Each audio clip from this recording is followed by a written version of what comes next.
11 నంబర్కి ఆంధ్ర పాలిటిక్స్లో పెద్ద స్టోరీయే ఉంది. విధిరాత అంటే ఇదేనేమో అనిపించక మానదు.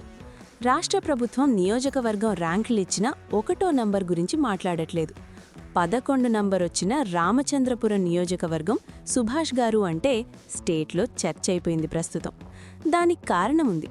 మొన్ననే మాజీ సీఎం జగన్ గారు మంత్రి వాసంశెట్టి సుభాష్ గారిని గట్టిగా విమర్శించారు, టార్గెట్ చేశారు. కానీ సీన్ కట్ చేస్తే ఈరోజు రాష్ట్ర ప్రభుత్వం ప్రకటించిన ర్యాంకుల్లో రామచంద్రపురం నియోజకవర్గానికి 11వ ర్యాంక్ వచ్చింది. ఇక్కడే అసలైన ట్విస్ట్ ఉంది బాస్. మొన్న ఎన్నికల్లో వైసీపీకి వచ్చింది కూడా 11 సీట్లే.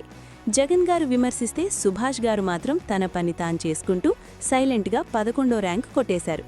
జగన్ గారికి 11, సుభాష్ గారు సాధించింది 11 అని శివభక్తుడైన సుభాష్ గారికి శివరాత్రికి శివుడు గిఫ్ట్ అని ప్రజలు చర్చించుకుంటున్నారు. విమర్శలు పట్టించుకోకుండా 108 ఇండికేటర్లలో 91 మార్కులు తెచ్చుకోవడమంటే మామూలు విషయం కాదు. దీన్నే కమిట్మెంట్ అంటారు. అందుకే అంటారు ప్రజలు ఎవర్నీ వ్యక్తిగతంగా టార్గెట్ చేయొద్దని. జగన్ ఒకటి తలిస్తే భగవంతుడు ఒకటి తలిచాడు. అక్కడ 11తో అధికారం పోయింది, ఇక్కడ 11తో అభివృద్ధి గెలిచింది. రామచంద్రపురం తగ్గేదేలే.